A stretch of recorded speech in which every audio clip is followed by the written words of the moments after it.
आज का हमारा टॉपिक है mirror formula. So now what is mirror formula.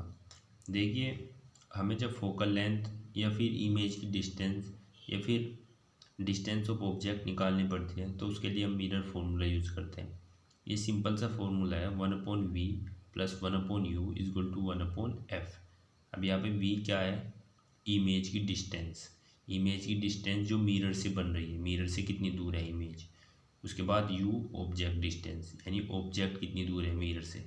और f फोकल लेंथ। ये आपको पता ही है, हर ऑब्जेक्ट हर मिरर की अलग अलग होती है। इसमें भी दो कंडीशन है, अगर नेगेटिव है तो कॉनकेव मिरर है, लेकिन अगर पॉजिटिव है तो कॉन्वेक्स मिरर है फोकल लेंथ।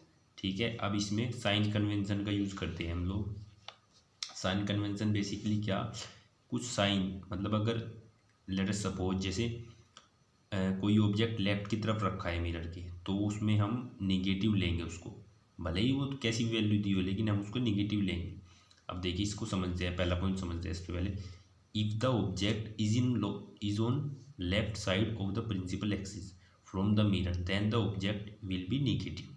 देखिए, जो मैंने बात बोली थी कि लेट अस सपोज ये मिरर है, ये कोई मिरर है और ये प्रिंसिपल एक्सिस है। यहाँ पे अगर कोई ऑब्जेक्ट रखा है और इसकी डिस्टेंस है u, तो इसको हम क्या लेंगे? -u। ये सिंपल सा है कि अगर लेफ़्ट साइड पे कोई भी ऑब्जेक्ट होगा मिरर के तो उसको हम निगेटिव लेंगे, बस ये सिंपल सा पॉइंट है। अब देखिए दूसरा point, if the object is on right side of the principal axis from the mirror then object distance will be positive. ये बिल्कुल उसका जस्ट उल्टा। अभी तो उसके सामने था, और लेकिन अगर उसके पीछे ऑब्जेक्ट है तो क्या होगा, उसकी उसकी जो हम डिस्टेंस लेंगे वो पॉजिटिव लेंगे। ठीक है, और ऑब्जेक्ट डिस्टेंस को हम कैसे रिप्रेजेंट करते हैं? यू से, मैंने आपको भी ऊपर बताया। इसके बाद क्या है? Focal length. देखिए, focal length depends on mirror. If it concave then it will be negative, but if it convex then focal length will be positive.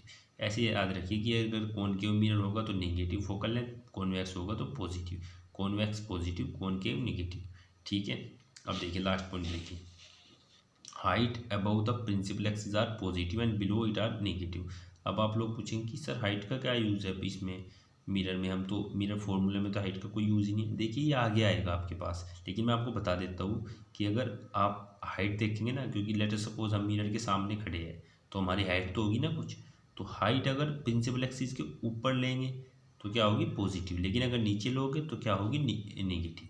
ये बात ध्यान रखिए, आगे एक फॉर्मूला आएगा उसमें बहुत यूज़फुल रहने वाला है। Thank you.